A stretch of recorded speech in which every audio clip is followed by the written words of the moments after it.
to get comfortable. I'm about to get comfortable. We don't consistently do what we do. Talking is talk, walking is walk. I'm about to get comfortable. I'm about to get comfortable. Oh, they don't like that. Cause I'm here and ain't going nowhere. I'm about to get comfortable. I'm about to get comfortable. We don't consistently do what we do. Talking is talk, walking is walk. I'm about to get comfortable. I'm about to get comfortable. Oh, they don't like that. Cause I'm here and ain't going nowhere. The question for me is, can I play without cheating this game? The day I can't give the game everything on the floor is the day I'll be done. Lucky for you guys, that day is not today.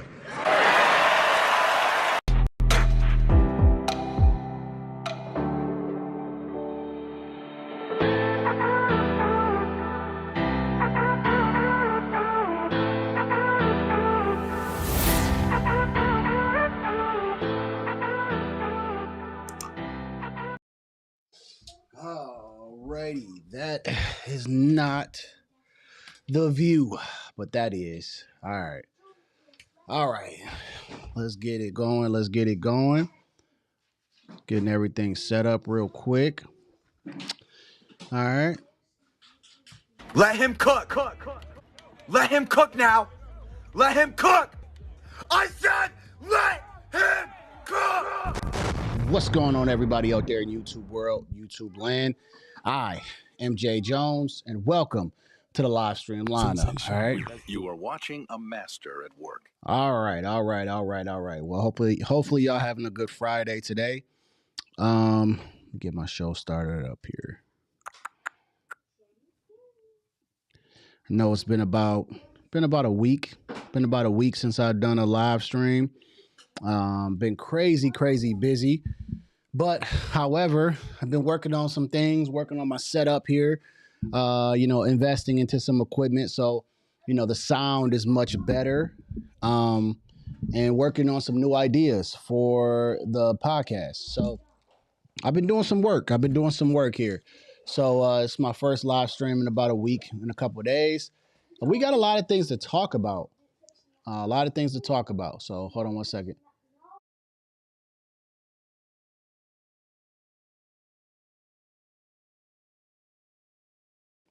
So a lot of things to talk about, right? So, man, we got these tariffs we got to talk about, right? Look, I see the votes are coming in right now.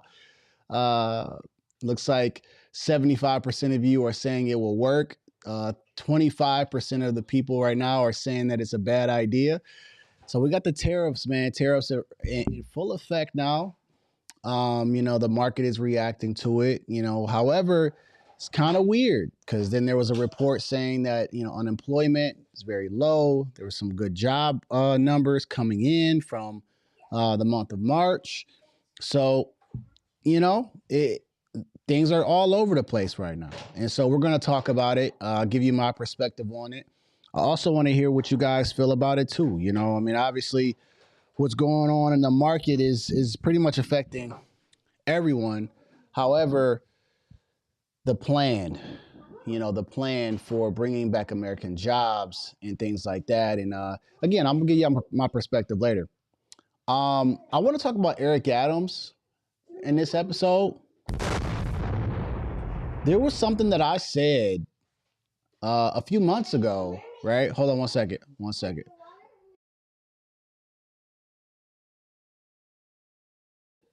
So there was something that I said a few months ago about Eric Adams. And I was like, you know what? He should not run as a Democrat. This was during the sit down he had at Fox. This was actually like a month ago. And I said, man, he better not run as a Democrat because the Democrat Party pretty much has ousted him out of there, right? They pretty much kicked him out of the party. And I said he should just be a Republican or just run as an independent. I swear. And then when I find that clip, I'm going to react to it because I said it, right?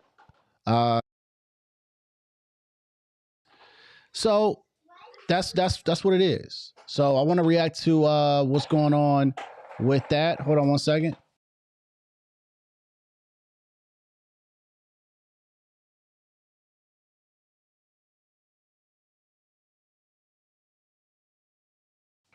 So I'm going to read, man, am I saying this right?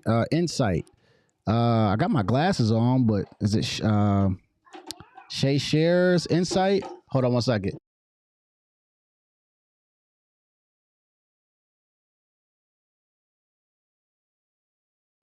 So Insight says, I'm in Europe. Sorry about that. I'm just doing two things at one time. So I'm in Europe. The tariffs are tough over here, but it will work. It needs to be done. The EU needs to be drained. Wow. That is a new perspective, Insight. Over here, we're just talking about America, America, America. Haven't really thought about the EU, but, that is a perspective to think about. I don't even know what's going on in the EU. Like, do you guys charge tariffs on other countries? Are you guys getting taken advantage of as well? Or does the country feel like that as well? Just drop that in the chat real quick. So appreciate that insight. So, and you know what I think too, before we get into this, we'll talk about Kamala Harris. We'll talk about even Sean Fain for a quick second. You know what I'm saying? A little bit later. We got a nice show lined up right here, right? And let's see. It is going to be political, but I think it's just going to be more focused on financial, money, and just making sure everything makes sense, right? So here's the thing. I am paying attention right now what's going on, because when everyone panics, people need to pay attention. And for years, I used to hear people say, yeah, in 2008, man, I would have bought up so many properties. I would have done this and that. And whenever there's panic in the market, you need to buy. And I'm watching people panic right now. Like, I'm watching people go into a frenzy. I've got stocks. I got an IRA account. I have a 401k. Yes, I have seen it. I have seen it drop. However, I'm also looking for the opportunities, because everybody is so focused on political and going after Trump and this is this and my stock is falling. And then you got people talking about their 401ks. So it's like, you're probably not going to even touch that for another 30 years, 20 years, right? And the stock market has shown to be cyclical, goes up, goes down, right? But my question, and this is a different perspective on this podcast, where is the opportunity? Because once this all settles out and we're over it, or it's on its way up, where was the opportunity? That's where my mind is at right now. So some other people may be in a different mindset when it comes to this, but my mindset is, where's the opportunity? All right, 1 second. Let me share this with y'all. Let's see what this is at. So right over here is what I'm looking at. So we got some votes coming in. Got some votes coming in. Let me move this up a little bit. Cool. Move this off the table. Okay. Got some votes coming in, and what we see here is there's 67 people. So we've got about 6 votes in. Hold on 1 second.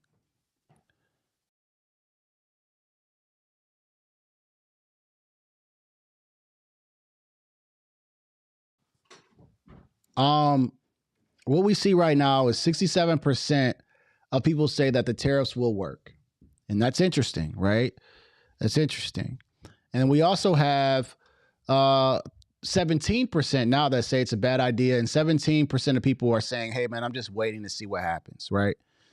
You know where I think is a good space to be, personally? And I made this particular poll because I just wanted to see where people were, and we'll look at it throughout the show.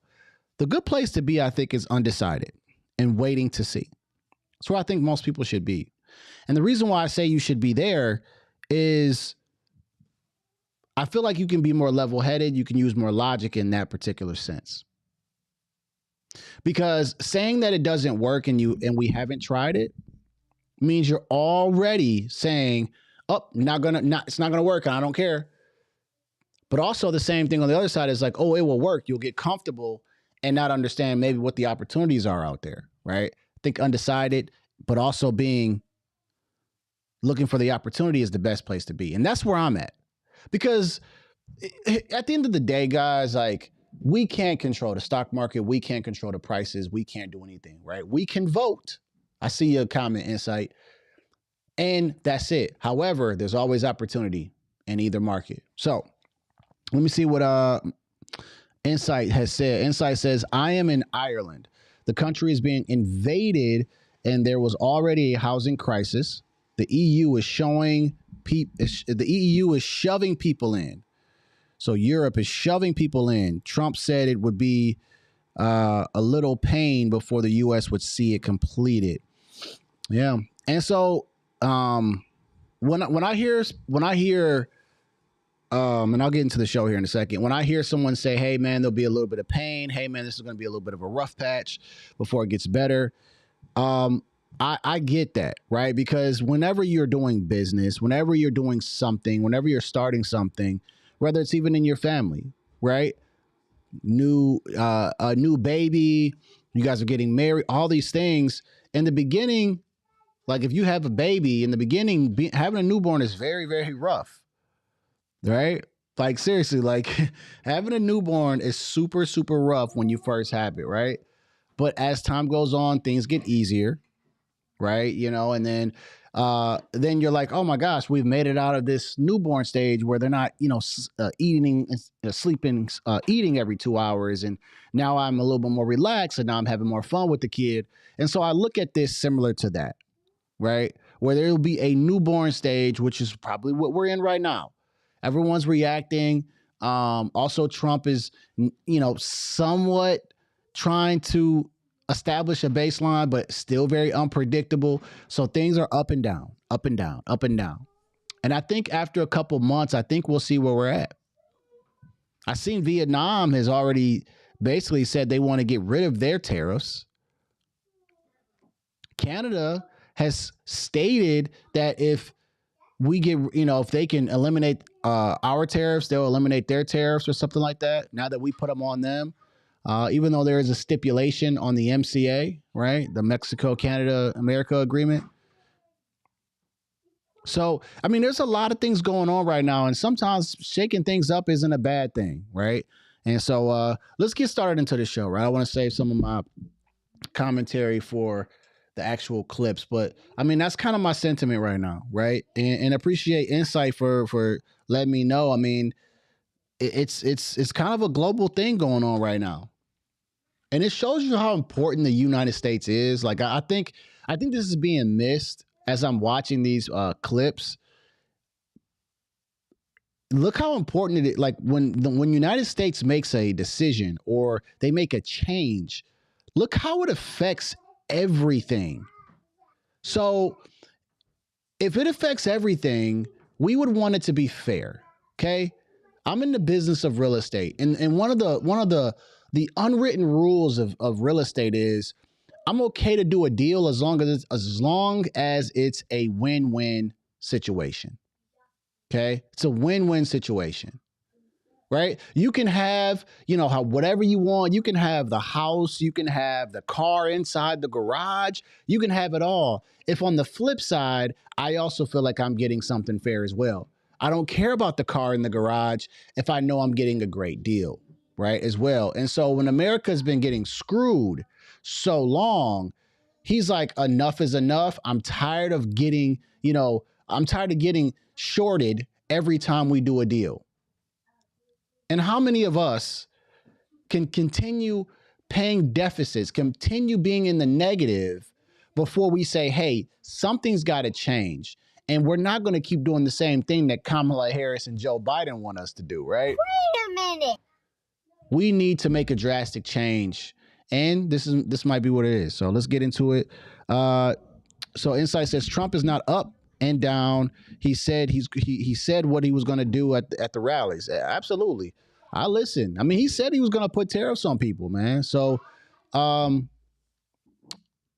you know what? I think I'll just get straight into the show. I was going to react to Marvin Sapp, but, Insight kind of already got me going. So I'm going to save that one for just a regular video. I do want to start here, right? I want to start here. And this is Mayor Eric Adams. All right. Well, all right. So Mayor Eric Adams, If you guys don't see this,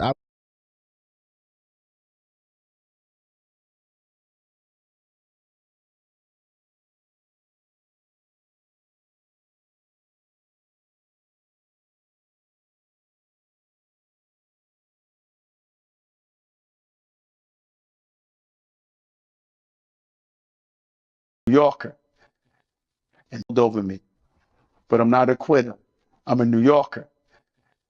And that is why today, although I am still a Democrat, I am announcing that I will forego the Democratic primary for mayor and appeal directly to all New Yorkers as an independent candidate in the general election. I firmly believe that this city is better served by truly independent leadership, not leaders pulled at by the extremists on the far left or the far right, but instead those rooted in the common middle, the place where the vast majority of New Yorkers are firmly planted. I know that the accusations leveled against me may have shaken your confidence in me, and that you may rightly have questions about my conduct.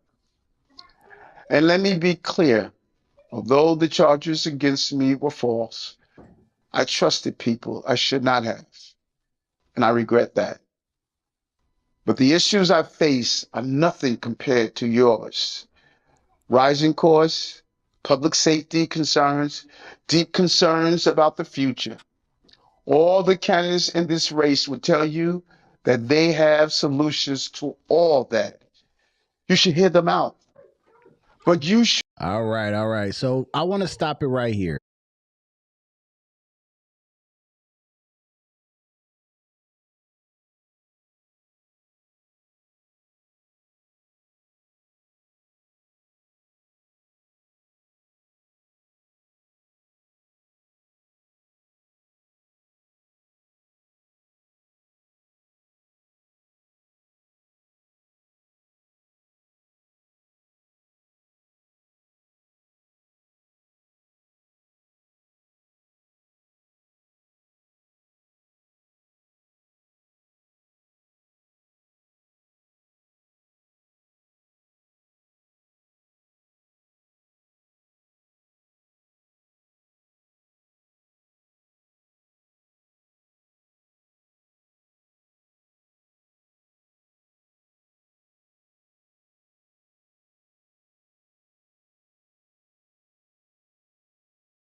So I was on mute that whole time. So I was on mute that whole entire time. So all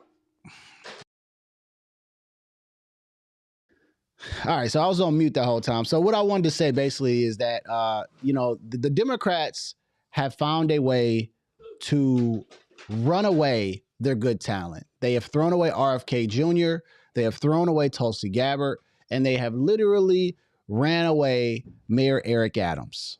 They've ran him away because he decided to speak up and not speak out about the migrant crisis, but speak up. He's in a room full of people in the Twilight Zone, and he's like, hey, why aren't people talking about the obvious? And then they had to shut him down. And then they literally tarnished this man's image because whether he did it or he didn't, it doesn't even matter now because it's already out there that he had some type of case on him. The court of public opinion has now made their opinion about Mayor Eric Adams. So he said, you know what? I'm leaving the Democrat Party. He was a Republican, thanks to BX Mail, who brought this to my attention. Right? BX Mail. And then he told me he was a Republican. Then now he was a Democrat to win the city of New York. And then now he's an independent. So he's done all three in his political career. This is probably the first time in history that someone's probably ever even done that. And I'm going to look that up. All right. So give me 1 second. So, yeah, so I find it interesting. I find it very interesting that this is what's happened to Eric Adams, and how they've ran him down like this. So, find it interesting that, Democrats are complaining that, they can't find good talent, or they can't find someone to speak up for their party. Meanwhile, they're running people away like him. You're running them away. You're creating cases on people because they don't agree with something. And I hate to make this very black and white and political and right versus left, but one thing I'm starting to notice is that people that are Republicans or call themselves conservatives are okay with an opposing view. Even if you call yourself a Republican, if you happen to not agree with something that Trump is doing, yes, they will have an argument. Yes, they will have some type of discourse, but they don't call you names and they don't just throw you away. But with a Democrat, what happens is when you don't agree with a talking point from the Democrat Party, they label you. They immediately label you, and then they want to throw you away. RFK Jr., anti-vaxxer. He's an anti-vaxxer. It's like, okay, why don't you hear him out about the things that he has to say about, the things that are hurting us as far as in America, and why are we, having a shorter life expectancy? Why is autism in children so high and it wasn't back in the day? These are factual things. What's the problem here? But instead, the Democrats say, let's call him a name. Let's bring up all these things on him. Let's dig up some dirt. And then they're like, listen, I don't want to be a part of this party anymore. They do the same thing with Eric Adams. Oh, you want to speak up about the migrant crisis? No, bro, you're supposed to keep your mouth shut. You're not supposed to say nothing. Okay, so since he's going to do that, we're going to bring charges on him. We're going to ruin his public image, and then we're going to try to ruin his run at being a mayor of New York City again. Meanwhile, he's been working with the administration the whole time. But that's how Democrats are. You got to 100% go with what they got going on, or you're the enemy. You know what I'm saying? It just doesn't make any sense. You should, there are people that are going to disagree with you, even if you are a Republican or a Democrat. But see, that's how far left these people are. If you don't agree with everything, you're the problem. And then they want to get rid of you. Look at Chuck Schumer, right? Look at Chuck Schumer. Chuck Schumer is basically the Senate leader, right? He's been doing all this stuff for them. And he voted one time to not shut the government down, right? To not shut it down. To not shut down the government for so many reasons. And what did the Democrats do? They basically made this dude go on TV, get on his hands and knees and say he apologizes for things. And totally made this dude look like a fool for an entire week because he voted to keep the government up.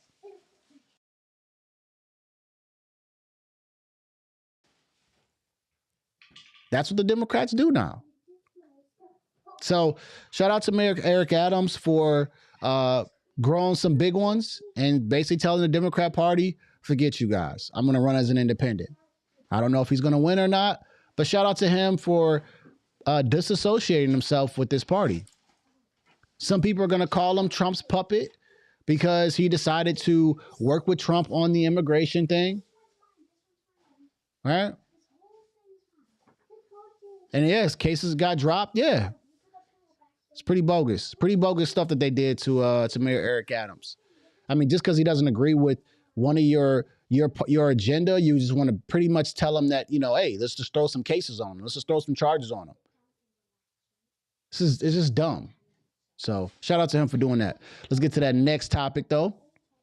All right. Next topic, I think. I want to react to this video, man. Y'all, have you guys heard of Senator Kennedy? I think his name is John Kennedy. John Kennedy. Like, I've seen some other clips from this guy, and just the way he talks is hilarious, man.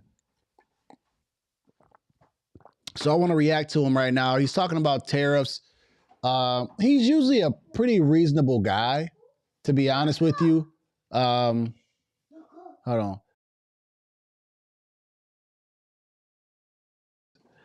So I want to see what he's got to say. Let's go. With Trump is not America first, but what's going to be is America alone. Hey, Senator, we sized it up for you. What do you think? What's the future hold? Here's what I think. America is rich. We buy a lot of stuff. President Trump is saying that if you American business or you foreign businesses want to sell in America, then move your business here and hire American workers. That's a laudable goal, and I support it. It'll work long term. But as you mentioned, in the long term, we're dead. Short term matters. And the truth is, nobody knows what the impact of these tariffs are going to be, Bill. I listened to my friend on another network, Willie Geist, this morning, predict raging inflation. Now, I know Mr. Geist is smart and well-educated because he went to Vanderbilt. But that's just a wag. That's a wild-ass guess. China has huge trade barriers. They don't have inflation. They've got deflation. India has a lot. No. What? Oh, my. I'm like a wag. I'm like, what's a wag? And at the same time that I'm saying a wag, he said it. This guy is hilarious. And I know this is a serious issue and everything else, but this guy is hilarious, man. That's a wag. They're going to be, Bill. I listened to my friend on another network, Willie Geist, this morning, predict raging inflation. Now, I know Mr. Geist is smart and well-educated because he went to Vanderbilt. But that's just a wag. That's a wild-ass guess. China has... I'm using that one, bro. I'm like, man, you just out... Man, that's just a wag, bro. You just out here wagging. Just a wild... has huge trade barriers. They don't have inflation. They've got deflation. India has a lot of trade barriers. They don't have raging inflation.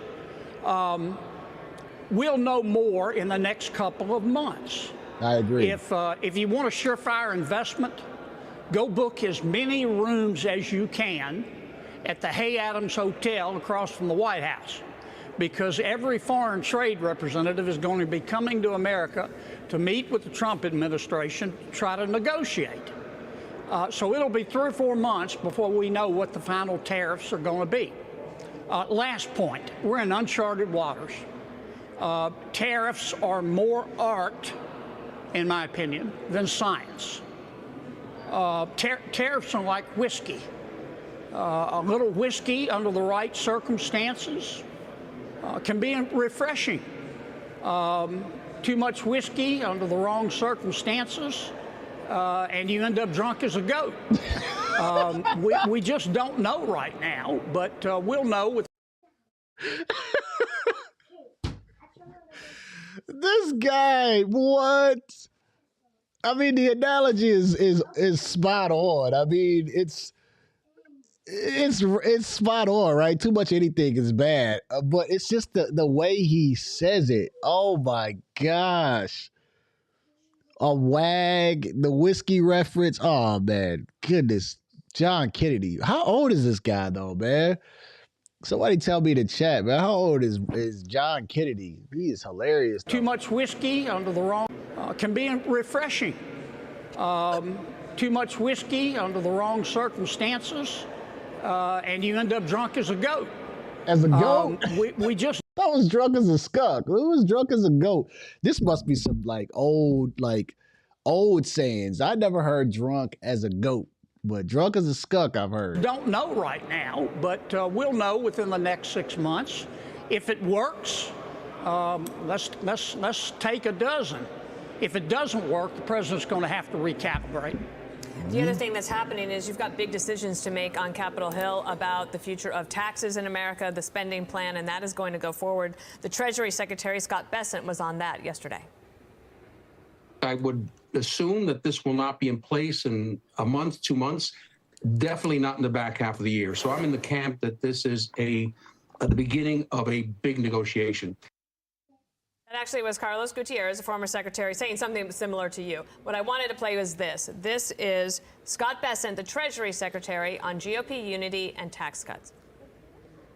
I've been spending a substantial portion of my time up on the Hill with the House leaders, with the Senate leaders, and one of the most underreported stories in D.C. that I think is the remarkable unity that President Trump has gotten between the House and the Senate. We are moving ahead at a very brisk pace on this tax bill. I would expect the Senate to vote on it, possibly on their portion of the reconciliation instructions, maybe even this weekend.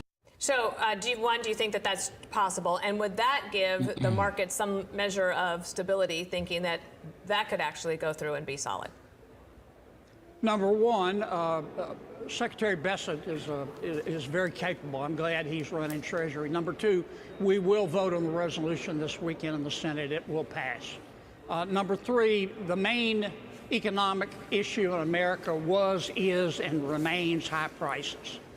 The only way to get those high prices down is to cut spending, which puts less stimulus into the economy. It's to get rid of a lot of these rules and regulations to lower the prices of goods and services. And it's to pass a reconciliation bill, redesign a tax code that looks like somebody designed it on purpose in a way that it will stimulate growth and wages. That's what we need to be concentrating on, and that's what we're doing in the Senate. So here's what the president said about that. The Senate plan has my complete and total support. Likewise, the House is working along the same lines. Every Republican House and Senate must unify. We need to pass it immediately. And now we know the Republicans in the House are up to 220 after this week's special election. Senator, thank you for your time. We'll keep an eye out for the wags along the trail. Thank you, sir. John Kennedy. Remember what I said about whiskey, too, Hemmer. I got it. And goats. Yeah, drunk as a goat, not drunk as a skunk. Oh, man. I don't know. Whenever I see this guy respond or on Fox News, I got to give it a listen. And I never do an actual reaction to it, man, because I'm so anxious to hear what he has to say because he's hilarious, man. So I'm reacting to it now. And he's funny as heck. So, anyways, with the tariffs, like I said, I mean, this is an interesting time in the United States right now. What I'm seeing so far, this is only 2 days in, right? What I'm seeing is a lot of emotional responses, some logical responses of possibly what this means for America, where we're gonna go. And again, I'm in the middle, right? I'm okay with change. I'm okay with shaking things up. I mean, I've done it in my life where I've shaken things up. I've made drastic changes so that, you can get a different result. And so, but the thing with change is that it never really feels good when you first do it, right? Or when you first see things happening. But you have to understand the end goal. You got to understand your why, right? When you're talking about personal development. And so that's what keeps you going. That's what keeps you through it. And so we will see what happens here. We will see what happens here. I'm willing to, or I believe that this will be fine in the end. When I hear things of like Vietnam and other countries like wanting to call the president, I definitely believe it, and I don't believe it's just a story. But I think that people will be calling and asking to, Chloe, keep it down. I think people will be calling to get it down, right? So, um, we'll see. We'll see if people, get in line. I think people will. I think people will. All right. So that's John Kennedy, man. Dude is hilarious, bro. He's like, that's just a wag. A wag. I'm like, what is a wag, man? So let's talk a little bit more about this, right? I want to hear what this was a really good clip that I seen about tariffs, and I'll speed it up a bit. A lot of great things were said in here, right? And here's where I'll go with this, all right?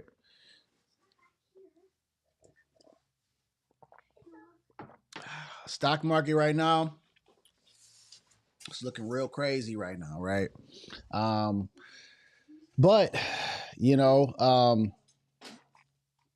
like I said, I mean, if you look at the stock market, year after year or over a 3, 5, 10-year period, you see that it goes down, it goes up, it goes down, it goes up. I do remember during COVID, the stock market went down. I remember that. It was like a big thing. But then it rose back up and things were good. So, I think the market will react, and I think it will readjust. But I just think that, we have these conversations all the time when it comes to the stock market. But that's why so many people invest into the stock market, because it's one of the best ways to make money on your money. And I think right now, like I said, it's taking a hit, right? I don't know, and nobody knows if this is the bottom, right? But I'm holding tight. I'm holding tight, and I'm trying to see where we are, right? I'm holding tight to see where we are, and we'll go, all right? So.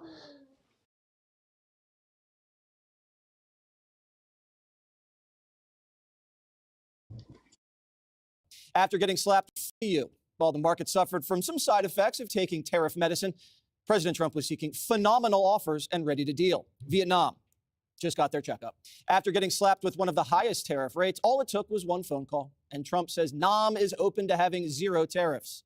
And if you believe Dr. Don's ready to operate on every country mooching off Uncle Sam, but as usual, Democrats in the media are flatlining and taking off their shoes like it's a code blue in the spin room. What? Here is a shoe. It's my shoe, right? It is made in China. You talked about these luxury products. They are. Right, but you take your shoe off and see where it's made. Yes. Made in China, made in Vietnam. This is going to be 34% more expensive. Made one.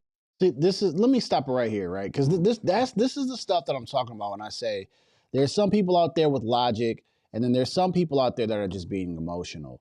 I mean, this right here is just crazy. It is made in China. You talked about these luxury products. They are. Right, but you take your shoe off and see where it's made. Yes. This guy is taking off his shoe to doing like what Chuck Schumer did with the avocados and the beer. Like, people are just being really silly, really dumb. I mean, we get it, right? Tariffs can raise prices, but it's like, you don't have to do this to prove a point. You just don't, right? But this is the same stuff that if this whole thing turns around and the tariffs work in our favor, we bring back the jobs, manufacturing jobs here, and then America booms in the right way. These are the clips that people are going to look stupid about. Avocados, holding up avocados and beer and doing all type of silly stuff. Like, give things a chance, right? And I think what's happening here is that, everything that happens initially, you're seeing people, meaning in Democrats mostly, you're seeing them react.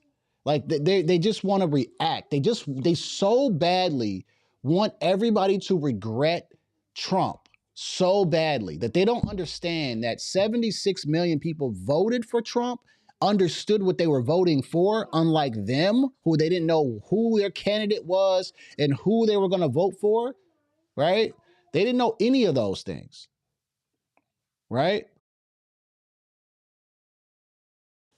So we knew what Trump was going to do. He mentioned tariffs. He mentioned it. He had tariffs in his first term that were still there under Joe Biden's term. Okay, this is a lot of things that people are starting to miss, and this is why I say I want to hear people with logic. I don't want to hear people with emotion that are doing silly stuff like taking their shoes off and saying, "I told you this was a bad idea," but you haven't given it a full course yet.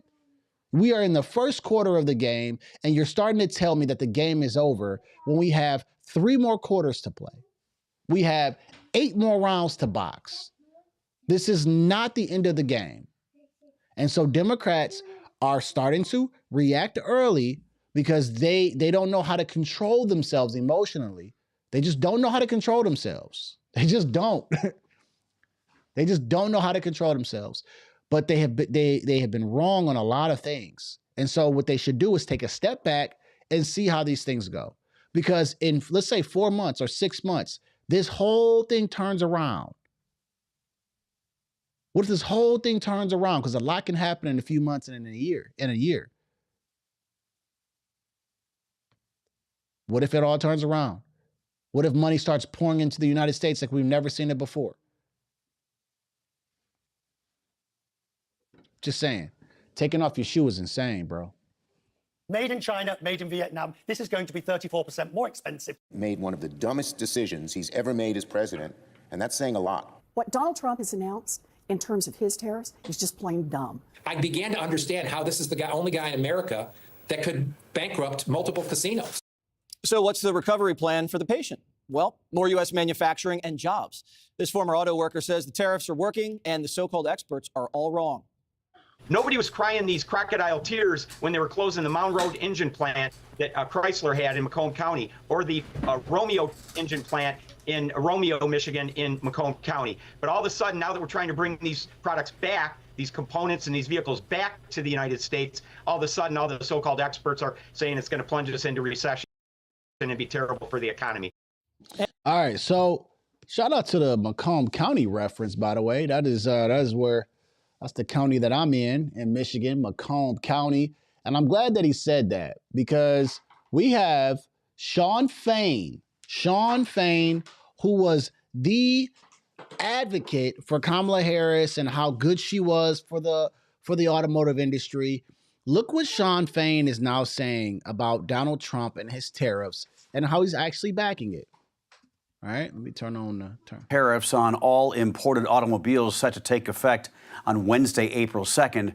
The president of the United Auto Workers Union is praising the move. UAW President Shawn Fain appeared on CBS's Face the Nation Sunday morning, saying the tariffs... Not Mr. Corporate Greed. Not Mr. Corporate Greed. Tariffs are a tool he hopes will bring auto manufacturing back to the United States, but says efforts cannot stop there. If they're going to bring jobs back here, you know, they need to be life-sustaining jobs where people can make a good wage, a living wage, have adequate health care, and have a retirement security, and not have to work 7 days a week or multiple jobs just to scrape to get by paycheck to paycheck. Fain's remarks align with Donald Trump's views, as well as... So I wanted to play that one real quick because I find it interesting that there's a lot of people that are against what Trump is saying, right? The tariffs and this and that. Even some Republicans don't believe it, and that's fine. That's okay to doubt his decision, right? You don't have to agree with everything he does. But I find it funny that the man who was pretty much the advocate for corporate greed and billionaires are bad and billionaires are evil and how Trump is not the right person, that he is up here saying that the tariffs that Trump is talking about will help the automotive industry and bring jobs back. Why wasn't Kamala Harris and them talking about anything about the automotive industry, right?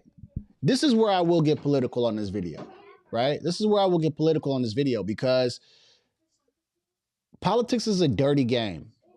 Who knows how much money was funneled to him to be able to speak on behalf of the Democrat Party. And if the Democrats had won, he would probably still secretly believe that the tariffs that Donald Trump really wanted was the right thing for the country. But instead, he got paid and he had to back that party, and he didn't believe in what Joe Biden and Kamala Harris were talking about when it came to the automotive industry. This is clear now. This is clear that Sean Fain was playing politics. And the reason why he's excited is because he knows what that means. The workers are complaining. He sees people getting laid off left and right because jobs are going where? Overseas, going over to Mexico. Products that we're making. We are nothing but an assembly line right now. We don't manufacture nothing. We just an assembly line when it comes to building cars. So it's like, hey, we need to bring all of that stuff back here so that we get our workers in here and we can become manufacturing and also have the assembly, right? So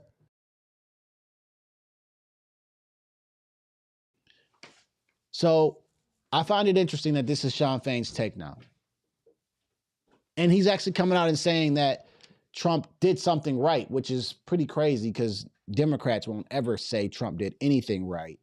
But he's saying that because he believes that. That's why I say, man, even with all these politicians, don't believe all the stuff they say because some of these people are lying. Yes, I'm talking about Trump as well, everybody, right? But I also believe what Trump is saying a lot of times, he's said it so many times and he's doing it. He's at least shown himself to back up what he says. That's that on Sean Fain. So let me go ahead and jump back over here and see what else they talking about here. Let me go over to Pierce Morgan. Well, actually, you might be. I mean, you think you're joking. I turned 60. Yeah. But how do you think this is affecting not just you, because I know it's all about you, Pierce, but how do you think it's affecting people in this country? And when I say this country, I mean the U.S. Well, look, unlike 99% of people on social media, I am 100% certain I have no idea if this is going to work. So everyone is either completely sure it's the greatest transformation thing we've ever seen in economic history or a complete and utter disaster. And it seems to me like with a lot of things that Trump does, probably best to just take a beat, wait a bit, see how this plays out. In particular, see how all the countries respond. You're already beginning to see some movement with some of these countries racing to do a deal with Trump. If enough of them start to do that, you'll see the markets, who are basically like a bunch of lemmings running over a cliff at the best of times, they will roar back at the first sign that any of this appears to be working. However, and I think it's an important caveat, this is one hell of a roll of the dice. Because if you're out there and you're already struggling from a cost of living crisis, and you've got savings and maybe you've got some stocks and so on, you are looking at this and you're worried, you're concerned for your family, concerned how you're going to afford stuff. And I think that Trump has got to look at this very carefully. And he's... Oh, man. Gotta add. He's got to pull out the art of the deal in spectacular fashion. Now, I would just say, I wouldn't bet against it. I look at what he's done with the southern border in 2 months, which has been little short of miraculous, and he's had hardly any credit for it. So I'm prepared to give him a little bit of time and a chance, and I think everybody should, to see if this works. But if in 2 months' time it's not working, the pain could be pretty enormous, and that could be presidency threatening. So the stakes are high. It does look like a gamble to us. So Pierce is right. Pierce has some logic behind here. This could be a very catastrophic move for the presidency, for the Republicans running in 2028, because this can affect the entire economy. Again, if prices go up and they stay up and the money doesn't come rolling in like it's supposed to, very big gamble, very, very big gamble. And this is where stars are born, though, you know? So if this actually works, then we will be saying, why didn't Obama do this? Why didn't Bush do this? Why didn't Clinton do this, right? And I just seen a clip of Nancy Pelosi back in '96 talking about how unfair China was to us and how we should have retaliatory tariffs or something. And then Obama said it as well. There's another clip, and I think they might play it in here somewhere. So again, another clip from a Democrat saying something that Trump is saying, but because Trump says it, it's the end of the world. But I think we all understand that once we understand that the trade wars, or sorry, the trades are not acceptable, meaning it's not the same for them. Like, we're at a deficit. Why do we have to keep overpaying or getting screwed over. Why do we have to keep doing that? Just because it's been set up like that for years? And that doesn't mean that it's been set up correctly. But very big move presidential wise, because if it fails, it's a very big fail. And this could be something that many people can look over and say, yes, you handled the border. Yes, you've done this. Yes, you've done that. But however, the economy is still in shambles, right? This is, a big reason why he won. So I think he'll be fine. I think this will work out, but it is a big gamble. But also everyone's panicking here on the ground floor, basically. So I think I got one more. Yeah, I got one more thing right here, and I'm gonna go ahead and wrap this up real quick. I'm not here. I want to talk about Kamala Harris.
Y'all favorite girl. Let's see what she says. Yes, I told you so. We are seeing organizations stay quiet. We are seeing those who are capitulating. What? To clearly unconstitutional threats. What is she saying? And these are the things that we are witnessing each day in these last few months in our country. And it understandably creates a great sense of fear. Because, there were many things that we knew would happen. Many things. I'm not here, so I told you so. I'm not here, so I told you so. Oh, Kamala Harris. Girl, you don't go sit down somewhere. Kamala Harris, girl, you're about to run for the governor of California because you got absolutely smacked during the presidency. You got embarrassed. Don't give me that she lost by 1%. She got embarrassed. All 7 swing states, not one that she won. Won by a landslide in the Electoral College. Smacked when it came to the popular vote. This is nothing but what a loser says. I told you so. I just want you guys to feel sympathy for me. Listen, we understand that we told you that the border was a mess, and you told us a lie. Right? We told you that prices were too high. Inflation was crazy under your administration. You told us it was all a lie. It's okay. We told you that we want you to end this war, these crazy wars that you keep funding. Can you end them? You told us we need to support our allies.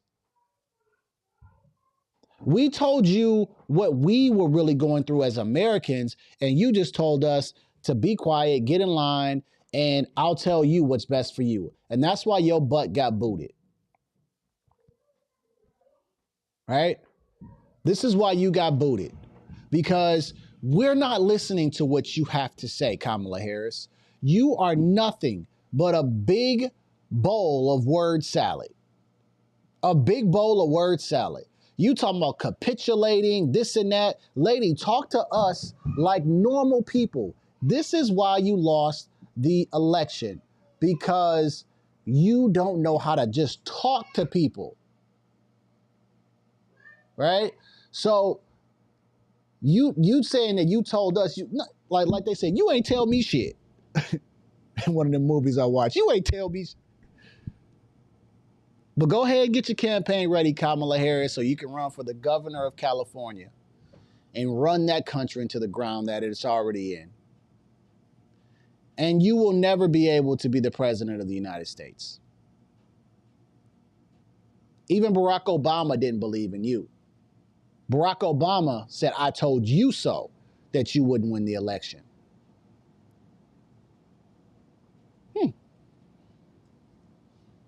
Kamala Harris, you are just like Hillary Clinton. You will be so salty that you lost against Donald Trump, and you will never let it go. But this lady had absolutely no plan to fix anything. Anything.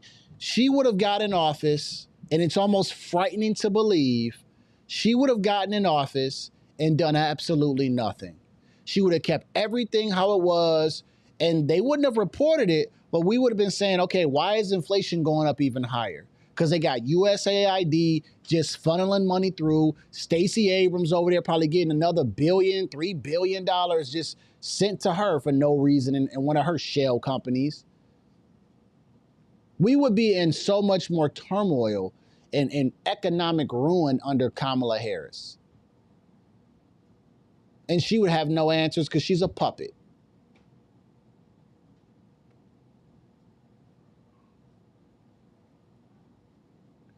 When I seen this, I said, she's still up there talking. And I said, what's she talking about? And you know what it was? Nothing. It was absolutely nothing. It was a big bowl of nothing and a bunch of word salad of her saying nothing. I'm like, you know what? This lady need to go sit down, man. Ever since she lost the election, she ain't nowhere to be found. Her party is a mess right now. Kamala Harris' party right now is an absolute mess. She's the culprit of it. She's one of the hate OCs and the Jasmine Crockpots. She's part of that.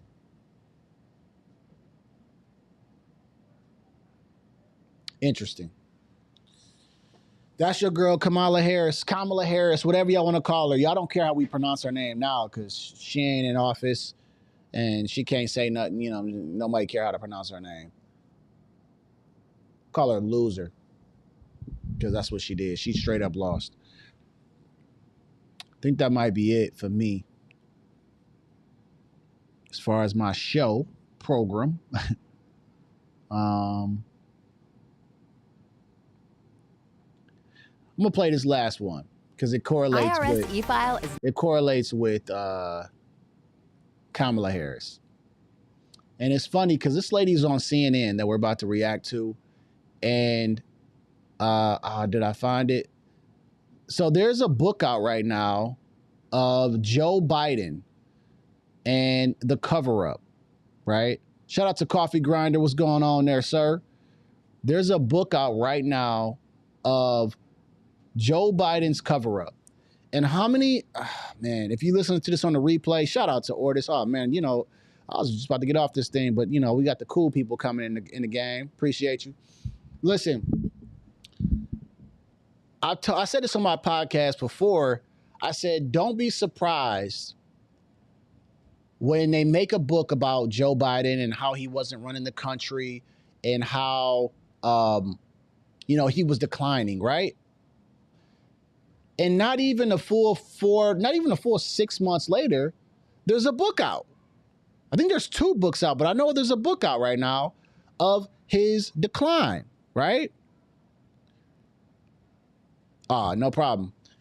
So I said, oh, wow, I can't wait to hear what we've already known about when it comes to Joe Biden.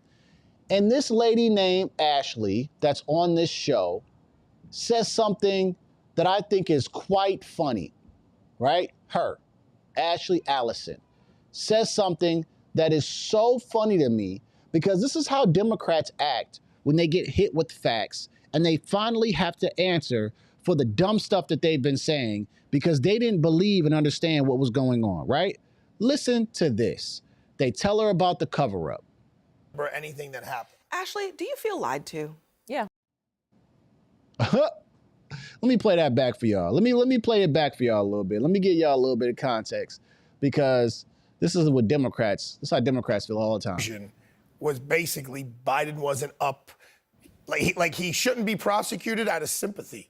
He's an elderly man. He's an elderly man who has a very bad memory and doesn't remember anything that happened. Ashley, do you feel lied to?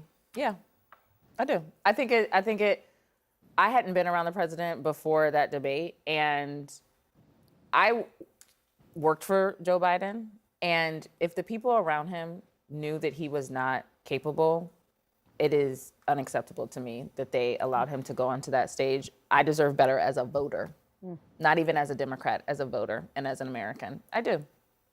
Anna, Oh, we don't want to hear what Anna Navarro got to say. We're going to listen to her in a second because you know it's about to be a deranged take. So here we go. Here we go, right? Wait a minute. Now that the facts are out, what the heck is wrong with Democrats?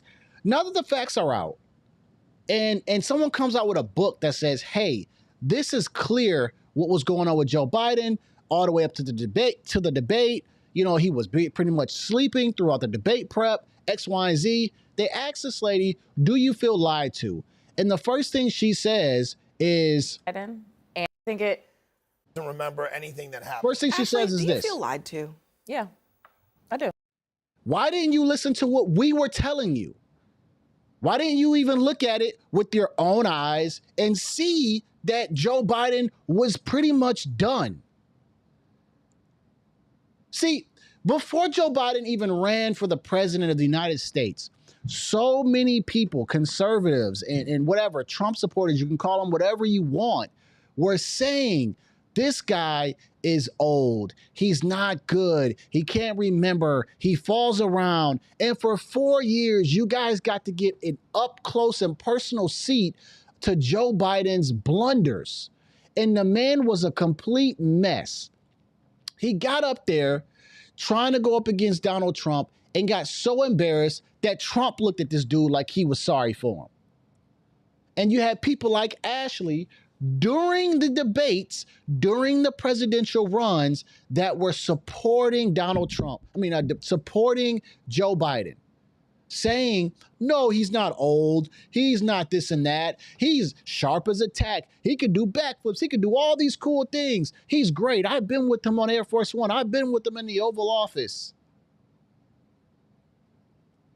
And meanwhile, most conservatives or Republicans were like, yeah, you're not fooling me. This guy is done. He's a corpse. Beach Biden, on the beach somewhere, sleep. But people like Ashley and other Democrats, because they were so Trump deranged. This is what it is. It's Trump derangement. Because they're so Trump deranged, they don't want to believe this because he was going up against Trump. And anything is better than Trump in their mind. Even a dude that looks like a corpse, that can't articulate himself at all. He can't even speak to no one. He mispronounces things all the time. He falls around everywhere. He never speaks on camera to the American people as much as Trump is. Like the dude was in a basement. Handing out money left and right to Zelensky. Facts are facts. Then they ask her, do you feel lied to? Yeah, I feel lied to. Why didn't you listen to what we were telling you?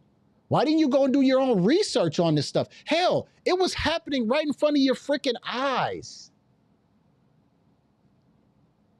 It's because now we got other people that may have been leftists or people that were on the left side saying, yeah, Joe Biden really was declining. Yes, he really was bad. Bro, I don't understand why this is such a surprise. Another conspiracy theory debunked once again. Except for this is not even a conspiracy theory. We're gonna react to Anna Navarro here in a second. Y'all want to talk about that? The 25 hours of Democrat energy, courtesy of Hakeem Jeffries. 25 hours. You're talking about Senator Booker. Listen, some people are so Trump deranged that during the moments of whatever is going on, they will fight against Trump because they hate him. It doesn't matter what it is. Like, dude could be saving a chicken from getting slaughtered or something like that, and they're going to talk about why that chicken deserved to be slaughtered and why they make good, chicken wings and chicken breasts, right? But once the situation is over and it's no longer there, like this debate, like this presidential campaign run and all this stuff, now they have to look and say, oh man, maybe Joe Biden really was declining. Maybe he really was that bad. Maybe Kamala Harris was full of word salad and no solutions. Because once they can remove themselves from the situation and look at things from a bird's eye view, they realize how stupid they look. How stupid do you look trying to defend Joe Biden being capable when he was mentally declining and we all seen it?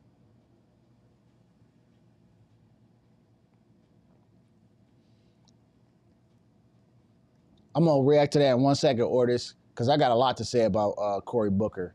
Definitely since I've been getting comments from YouTube. Let's listen to Anna Navarro and let's switch gears on that. I hadn't been around the president before that debate, and the credit. But in this excerpt, and biggest debate of this, Joe Biden, maybe he has the best intentions. I'm sure that you believe that. But the right decision, it seems pretty unequivocally, is that he should not have run for re-election. Look, I was also just texting with Ron Klein, and who vehemently says he was taken out of context. I'm telling you, I know a but Trump is coming. I'll tell you my experience, which is what I can talk about. I've known Joe Biden for over 25 years. Certainly, the Joe Biden today is not the Joe Biden of 5 years ago, 20 years ago, 15 years ago, 25 years ago. It's not. But also, I will tell you, and I think that comes out also in the book and the excerpt that I read, something clearly happened that day, around those days, that was not the case the day after. I saw Joe Biden 24 hours after that debate here in New York.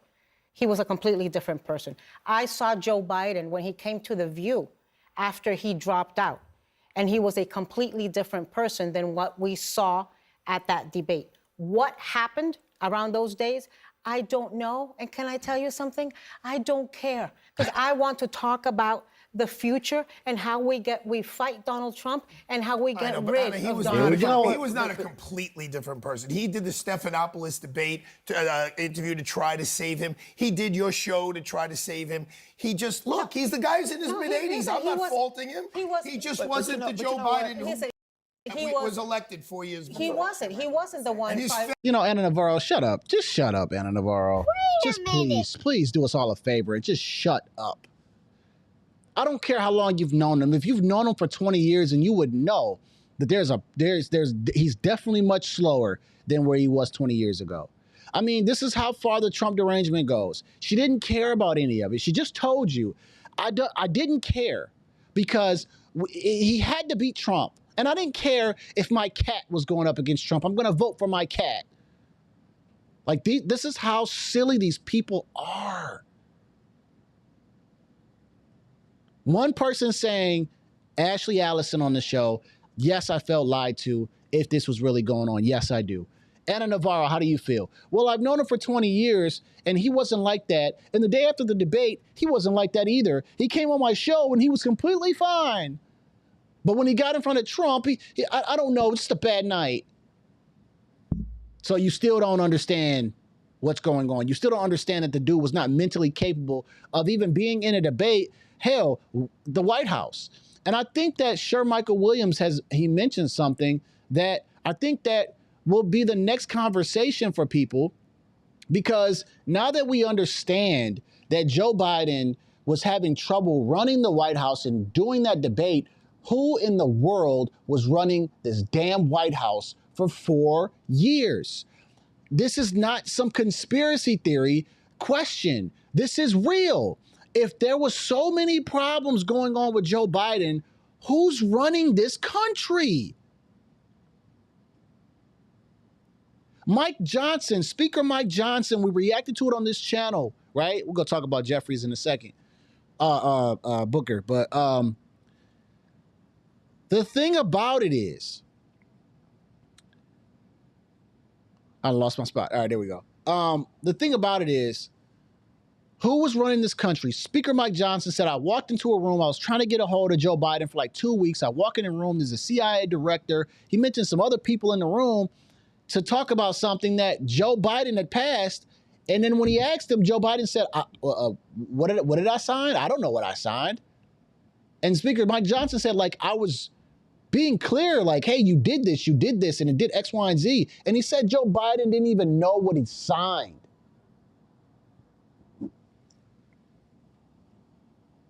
This is ridiculous. His advisors. I mean, talk about a big cover-up. I mean, we've been talking a lot about Donald Trump lately. I just want to ask a simple question. Who in the heck was running the country? If the president's mental acuity was in question and some days he's on and some days he's off, was the guy really capable of doing the job day to day? Oh, my bad. Can we just give a round of applause for that? Your lying eyes, because we're with him some days he's off. Talk about a big cover-up. I mean, we've been talking a lot about Donald Trump lately. I just want to ask a simple question. Who in the heck was running the country? If the president's mental acuity was in question and some days he's on and some days he's off, was the guy really capable of doing the job day to day? I honestly really question that. And I think a lot of Democrats who said at the time, oh, Joe Biden is the fittest guy in the world. He could do backflips. He could jump into the pool, run marathons, do 100 push-ups. When every freaking person who saw Joe Biden said, there's no one in hell this guy is physically fit. But they told us, don't believe your lying eyes because we're with him every single day. And it wasn't true. One more piece, it wasn't true. just so people understand it. Stop right there. Right? Hard stop right there. And the reason why is because that right there, my friends, is the question of the century of these last 4 years. Who was really running this country? If this, like he said, it was a cover-up, it was so much going on. Okay, cool. So we now have validated that someone else and more people have seen this. Now, the most important question is we're talking about our president who was running the country for 4 years, that was having a very hard time being able to do a debate and to do his day-to-day jobs. He has to shut down his freaking White House at like 8 o'clock at night. Okay, cool. This seems to be a big problem. Then who was running this White House? Because Trump is literally doing laps around this guy. Every day this dude is pretty much on TV. Whether you like his style or not, some people do, some people don't. He's showing you that he's working. Meanwhile, we don't know what Joe Biden was doing at all. At all. Who was running this country, right? Coffee Grinder says Jill Biden and Soros was running the country. Within the next 4 years, here's my guess. Here's my guess, Coffee Grinder and Ortis. In the next 4 years, we are going to find out. We are going to actually have an answer, because a lot of us kind of have our ideas, right? Some people say Obama was in on it. Some people say that Kamala Harris was doing some things in the background, X, Y, Z. I think in the next 4 years, as these books start to come out, and as the truth starts to come out, we will find out who was behind it. Was it a group of people, or was it one person? You know what I believe it is? I believe it was a group of people. whether y'all want to say deep state or whatever. I think it was a group that was controlling the things that were going on.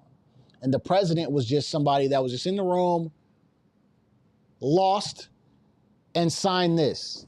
Or like they say, Mr. Autopen. Now that we've discovered that he uses Autopen for everything, what other things was being signed by Autopen? The things are starting to unravel slowly. Within 4 years, I think we will know who was really running the White House and what was really going on there. That's what we're going to figure out. Okay? That's it for that, because I want to pivot over to what y'all have been saying.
Comments I've already seen. I've responded to a few when I had some time.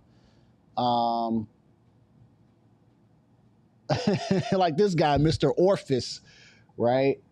What does Mr. Orphis say? He says, you need to get your big, dumb, bald head out of Trump's fat, fraudulent, philandering, fascist ass. First of all, I take huge offense for you saying the word philandering. I've never heard anybody use that word in context. I just haven't. But anyways, seriously, this entirely stupid attempt to deflect away from the real problem. MAGA, by inventing a mental illness called Trump. He just talks about a bunch of BS.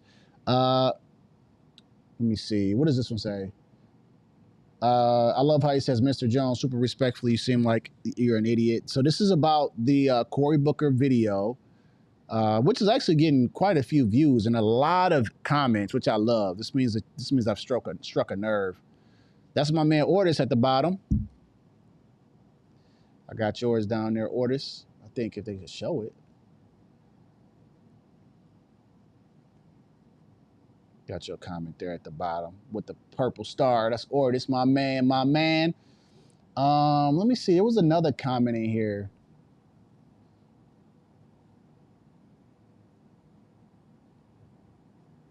This gets a thumbs down on the title alone. You're trashing a black man standing up against a tyrant.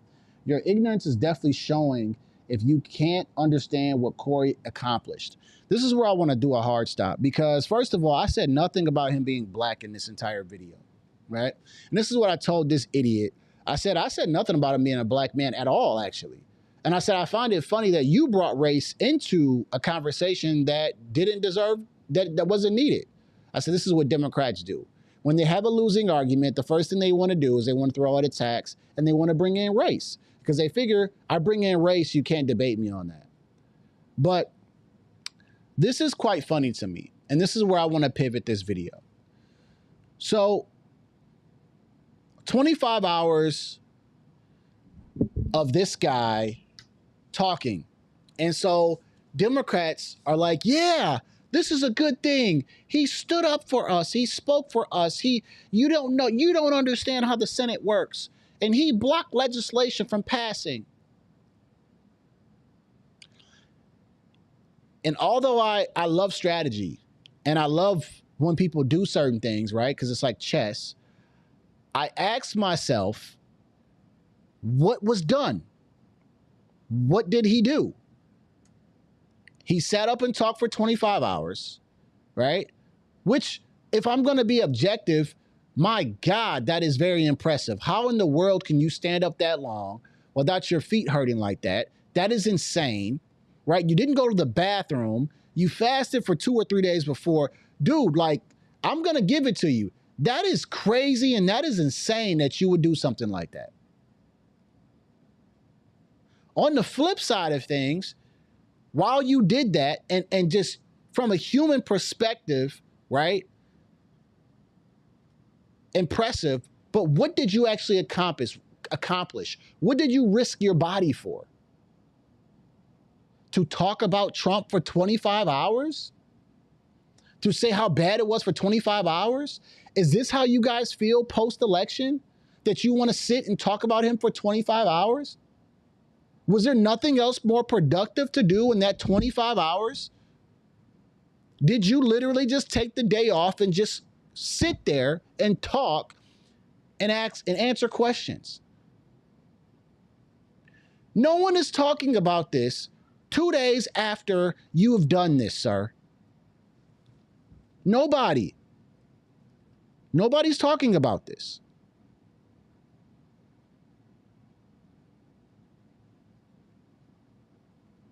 Oh, could y'all hear me? I think maybe the other one was muted. But for 25 hours, I don't know why I got muted. I never hit the mute button, but I can hear. You say you're back now. Okay, cool. So the funny thing is, you sat up there for 25 hours and you did what? Nothing. You told us how bad you love Trump for 25 hours. You love that man. Anytime, listen, anytime I can get up somewhere and I can talk about you for 25 hours, man, I got so much love for you, or I love her, because it's nothing in the world that I have more than, I can't talk to people longer than 5 minutes. You sat up for 25 hours. I don't know what he was, Ortis. 25 hours, you don't go to the bathroom. Something, like I said, human, like from a human standpoint, I'm like, dude, that is crazy.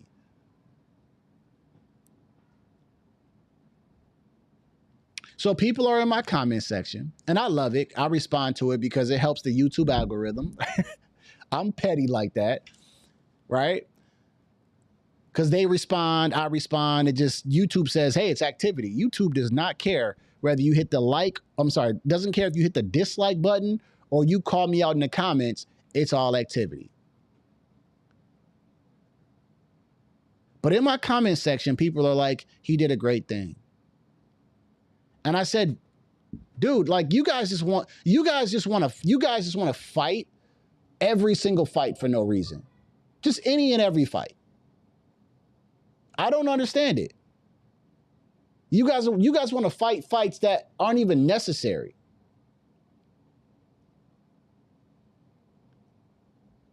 You know what I believe this whole thing was, y'all? I believe this was a position for him to run for 2028. When they start talking about him and they said, hey, he tried to run before and then he got knocked out before Iowa. Like he didn't even, I don't think he even made it to Iowa. I said, this is not only a political play, this is a presidential campaign type of play that he's making very early. He's going to say, who really stood up for you during the time where Trump was running over everything? I did. I said, okay.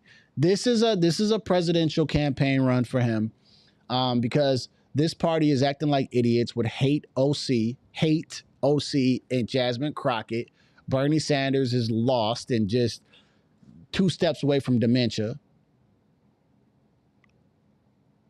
So he figures this is how I will separate myself from this party. I don't know what the hell this guy was on, man. I don't know what he was on. Now, last clip I want to react to.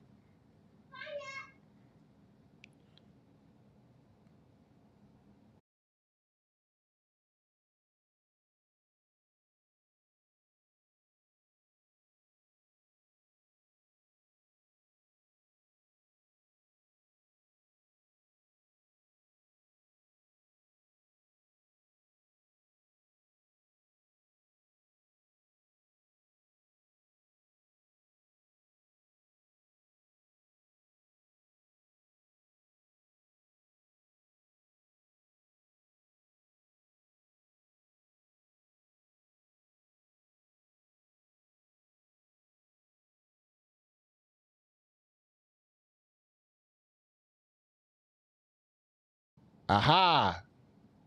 Thank you for letting me know. I must have muted that one earlier. Let me see. I'm going to check the poll real quick. Appreciate you, man. So this is why I need y'all, man. Let me see the poll real quick. All right. What the heck?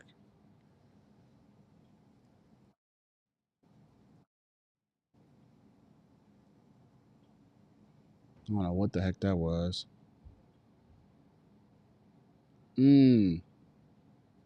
Oh, I'm tripping. I'm literally tripping. I'm like, bro, my screen is stuck. That's because I'm on the damn YouTube app right here. I was trying to go over here. All right, so let's see where we at. So 13 votes have come in. 85 people still. It's a pretty strong vote. Say that the tariffs will work. That's taking it down to 8% for people that say it's a bad idea and 8% of people that are undecided. Impressive. I'm not going to lie. I thought there was going to be a lot more people that said bad idea, but okay. All right. Shout out to y'all. Shout out to y'all. Shout out to y'all. I'm gonna see if I can find this video, unless one of y'all got it. Let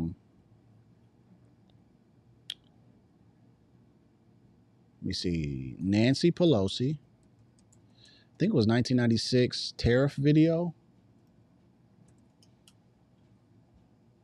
Yep, that's it right there. And then you said Bernie Sanders said something? 2008? Bernie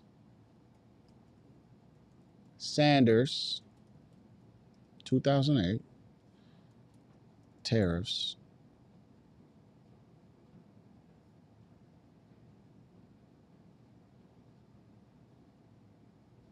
Okay. Let me see. Where is that one at? I know Barack Obama said it at one point. Barack Obama said something about retaliatory tariffs. Let me see something real quick.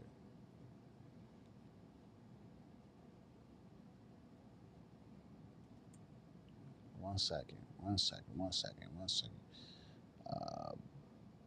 Barack Obama tariffs.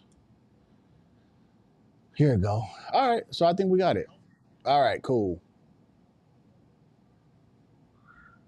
Let's get straight to it. They don't have a clip. It's a 7-minute clip. I want to get to the short. All right, let's go. It's right here. Reciprocal tariffs. Yeah, I haven't seen the one about Bernie.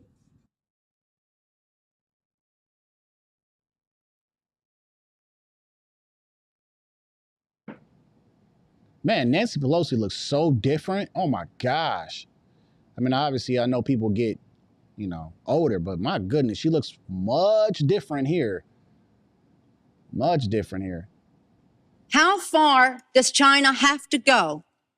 How much more repression? How big a trade deficit and loss of jobs for the American worker? And how much more dangerous proliferation has to exist before members of this House of Representatives will say, I will not endorse the status quo? Quo that the bid now. I'd like to call the attention of our colleagues to this chart on the status quo that the business community is asking each and every one of you to each and every one of us. In 1995, the trade deficit was $34 billion. In 1995, wow. Us to endorse today. Right now, we have a $34 billion trade deficit with China, the 1995 figure. It will be over $40 billion for 1996. Since the send it to me after the show. I'll react to it on our just regular video. Appreciate you, man. Tiananmen Square massacre, this figure has increased 1,000%, from $3.5 billion then to about $34 billion now. In terms of tariffs, I think it's interesting to note that the average U.S. MFN tariff on Chinese goods coming into the United States is 2%, whereas the average Chinese MFN tariff on U.S. goods going into China is 35%. Is that reciprocal? On exports, China only allows certain industries into China. That's still the case right now. U.S. Industries into China, and therefore only 2% of U.S. exports are allowed into China. On the other hand, the U.S. allows China to flood our markets with a third of their exports, and that'll probably go over 40%.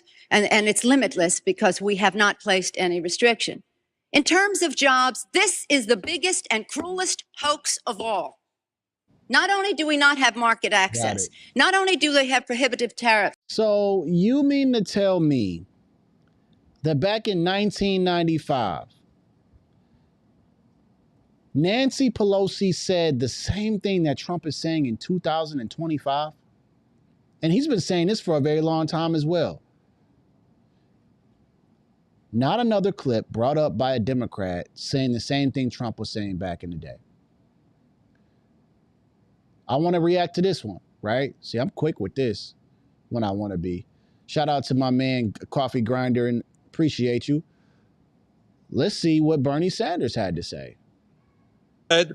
Is that we need to not worry about manufacturing in America, because what we should establish is a policy of unfettered free trade. We don't need tariffs. What we need is to allow corporate America the freedom to throw American workers out on the street, people who are making 15, 20, 25 bucks an hour, healthcare, pensions, throw them out on the street because somehow, Madam President, we are going to create wealth in America and good paying jobs in America as we shut down plants, we move to China, corporations there pay workers 20, 30 cents an hour, and we bring the product back into this country. And anyone who goes shopping in a mall. No. Wait, hold on. Let me, my wife had texted me, so I'm kind of trying to catch my bearings. What? Further, what they have said is that we need to not worry about manufacturing in America, because what we should establish is a policy of unfettered free trade. We don't need tariffs. What we need is to allow corporate America the freedom to throw American workers out on the street, people who are making 15, 20, 25 bucks an hour, healthcare, pensions, throw them out on the street because somehow, Madam President, we are going to create wealth in America and good paying jobs in America as we shut down plants, we move to China, corporations there pay workers 20, 30 cents an hour, and we bring the product back into this country. And anyone who goes shopping in a mall knows how difficult it is today to find the product made in America. But that is the philosophy. And I have to say in that regard, the champion, and he is honest on this one. Senator McCain has been criticized recently for not being the most honest candidate we have seen in terms of his ads and so forth. He has been honest on this one. He is the lead advocate of unfettered free trade. And that's an also important part of this right-wing ideology, that it is good for America that corporations can go to China and bring products back into this country. Wait a minute.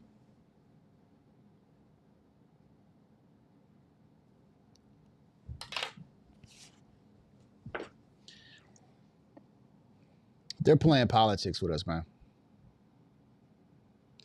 They are playing politics with us. Nancy Pelosi, Bernie Sanders, all these people behind closed doors, probably more Democrats are probably like, yes, like we have been saying this for the longest and we believe that it's unfair and we need to change it. I believe a lot of people feel this way. A lot of Americans, once we figured out what was going on and who was charging us what and how we've been operating at a deficit, we all have been, well, not all of us, but most of us have said, no. Like we have to make this fair. And hey, does that mean bringing back manufacturing jobs? Does that mean bringing back more money for us? Like we need to win. These people were saying this way back in the day. Legit, if you played Nancy Pelosi's clip, if you played Bernie Sanders' clip right now, you would say, yeah, like this, we need to fix this. So everybody talks out against Trump.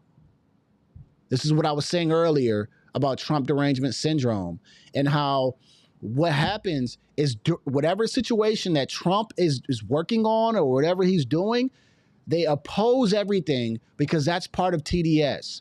Even if it's something that's good, they will fight against it. But when it's all said and done and they're over it, just like the lady I just played from CNN, they start realizing, oh man, that was a stupid take. Man, I shouldn't have been believing in that. What was I doing?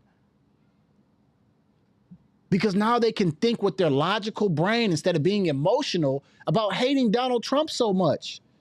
Who cares if you don't like him? Does it make sense for what he's trying to do for America? But now you've got the anti-American party, which is the Democrat Party. And so they don't care anymore because their whole entire agenda is to fight Donald Trump. Thank you, Coffee Grinder, for sending this to me. Appreciate it. Shout out to Roro. This is what this whole thing, bro, they're playing politics. They're just trying to get you swayed over to another side. This is absolutely insane, man. These people were saying the same thing that he's saying now back in the day. She got a chart showing the deficit. Trump just had a chart 2 days ago showing the deficits. And now they got stories out that are saying, oh, well, he used this formula to come up with the tariff. As if what they're saying is that he didn't really know that these were tariffs and didn't know everything. So he used this formula that I don't know where the hell it came from. But at the end of the day, there is a problem in the trade market right now. And I believe Donald Trump's entire aim of this, I don't care what they're saying with all this stuff. I think his entire aim is, yes, maybe to create chaos. But number one, to create or for people to reduce their tariffs in America. Because if they reduce their tariffs, even by 1% or 5%, it's more money America gets to save. And then it's to bring American jobs, to bring those jobs back to America. I believe those are his two aims. And if he does that, bring in foreign money into the United States, bring down energy, do the tax cuts, and lower down this free trade, lower the free trade of some sort, even it out. Some countries just like Vietnam that are saying, hey, we'll just get rid of our tariffs. All of that should be a positive. I get the stock market. We get it. It's part of the scale, but it's not 100% of the scaling like a grading curve. But these people were saying the same thing that Trump and Republicans are saying now. And when you bring these type of clips up, what do you Democrats have to say now? What do you got to say now? Okay. Maybe you don't got to say nothing, but let me play this clip. Maybe this will make a little bit of sense. Y'all didn't think I wasn't unprepared, did y'all? The economy in the 21st century also depends on our ability to buy and sell goods in markets across the globe. And make no mistake, this administration is committed to pursuing expanded trade and new trade agreements.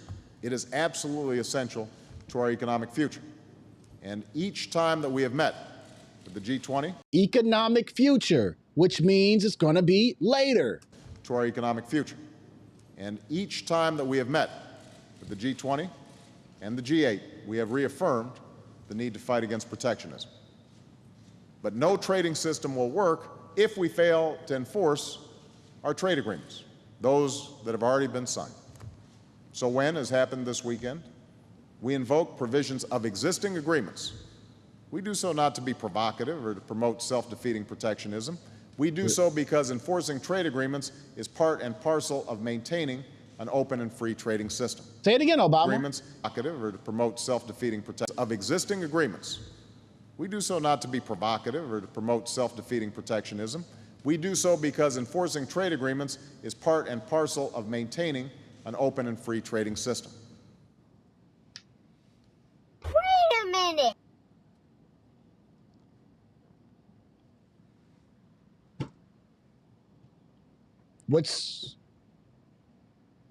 What is he saying that's different than what Donald Trump is actually doing?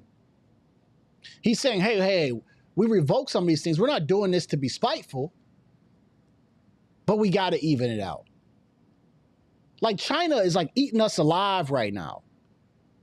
And the more I go down this hole, I start figuring they're talking about they're not even producing anything, but they have just created a tariff so they could just keep collecting. And then they got stipulations on the things that we can actually sell over there.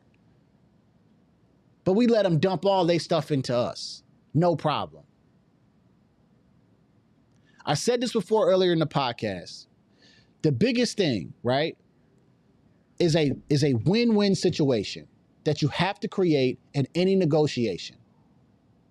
When you don't have a win-win situation, someone's getting over. And eventually, that's going to have to stop. They're going to say, hey, enough is enough. You got to even this out. You got to make it sweet for me.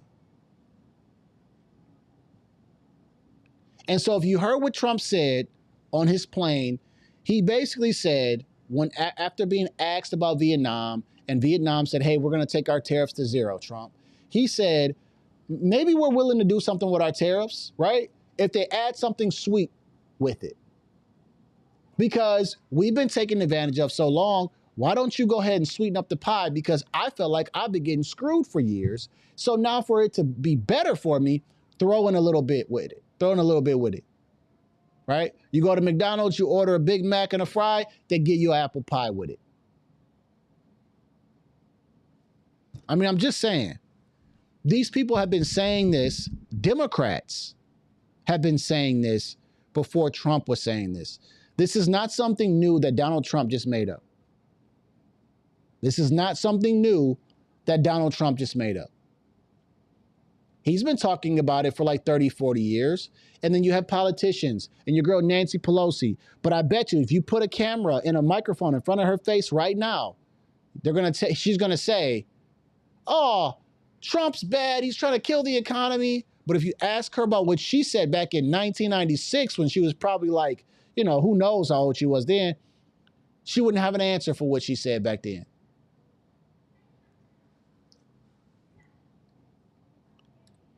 So that's my show, y'all. That is my show. And I find it very funny that Trump is the only one who seems to be doing what they have been saying, which is what we always complain about, because they always talk a good game, but they never deliver results, meaning politicians. Trump is the one with actual balls to do the things that he said he was going to do. He said, day one, when I get in, I'm shutting down the border. Wait a minute. What did he do day one? Literally shut down this, what is it called, CB1 app. Boom, shut that down. Shut down the border. Had National Guard agents down there. Boom, crossings are down 98% or something in just a month. Did that when he first came in. All of a sudden, 2 months in, there are reports from the CPI, the Consumer Protection Index, that eggs has come down and that gas has come down. And I actually seen the gas come down, like with my own eyes. And I seen the eggs come down. I said, okay. He's working on it. He has talked about tariffs. He talked about them. And he implemented them. He talked about fentanyl and what he was going to do. He did that and he made sure Canada and Mexico understood how serious he was with it. And now he's talking about bringing prices down. And now we have to wait and see for that. That's the difference between Trump and a lot of these other politicians. He actually is doing what he said. I mean, hell, the dude even said that I'm going to declassify the JFK documents. He didn't have to do that. He could have left that out of his whole campaign run and never mentioned it. And he declassified it, and he promised RFK Jr. that he would do so, and he did it. So when these Dumbo heads, the Diddycrats, start saying, why do you like Trump, this and that? At least he does what he says he's going to do. And as a businessman, as a person that does real estate, I love when people say they're going to do something and they actually do it. And you don't have to go behind them and ask them, hey, where are you at on this? They are already done. I'm done with this. I appreciate y'all. I'm out of here, okay? Appreciate you, Coffee Grinder, man. I really do appreciate you sending me that clip, man. I'm gonna break some of this stuff down and put these videos out over the weekend. Yeah, man. I really I know that right now, this is kind of a weird moment right now because, you know, this is like Trump's first real test in his second term, right? Like I said, he did really well with the border, shut that down. Working with the Ukraine and Russia war, he's doing really well with that as far as negotiating and showing us that he's not, you know, like Kamala Harris said, hey, he's just going to walk away from it. No, he's actually working on it and trying to give America some type of deal from it with the minerals deal. So, you know, Trump is doing well. So this is his first real test, right? And the reason why I say it's his first real test is because now people are looking at the stock market and it's something tangible that are visually that they can see. Oh my gosh, like money has left my account because of this. So now it's, how do you turn this around, right? And so, like I said, there was a jobs report that came out that said jobs were in the right direction, moving up. Unemployment was down. So there's some good signs here. How will the tariffs work? And this is Trump's to me, his first big test. It's a very gutsy move, but politicians have been talking about it for a very long time. Very long time. So let me get out of here, man. I appreciate each and every one of y'all. Next week, I will be going live more. I'm actually going to try to stretch it to three live streams next week because I actually got to go out of town for work. So once I get back to the hotel, it's nothing for me to do or whatever. So I'm going to go ahead and stretch these live streams out. Definitely try to give y'all 2. Yeah, man. So I'm going to see y'all. I'm going to see y'all on the other side, all right? Let me get out of here. I'm about to get comfortable, brother. I'm about to get comfortable. Like I say, after every video, that this is chess, not checkers. I'm going to see y'all at work 2 times. You are watching a master at work. See. I'm about to get comfortable, brother. I'm about to get comfortable. We don't consistently do what we do. Talking is talk, walking is walk. I'm about to get comfortable, I'm about to get comfortable, Oh, they don't like that. Oh, because I'm here and ain't going nowhere. I'm about to get comfortable, I'm about to get comfortable, We don't consistently do what we do. Talking is talk, walking is walk. I'm about to get comfortable, I'm about to get comfortable, Oh, they don't like that. Oh, because I'm here and ain't going nowhere. The question for me is, can I play without cheating this game? The day I can't give the game everything on the floor is the day I'll be done.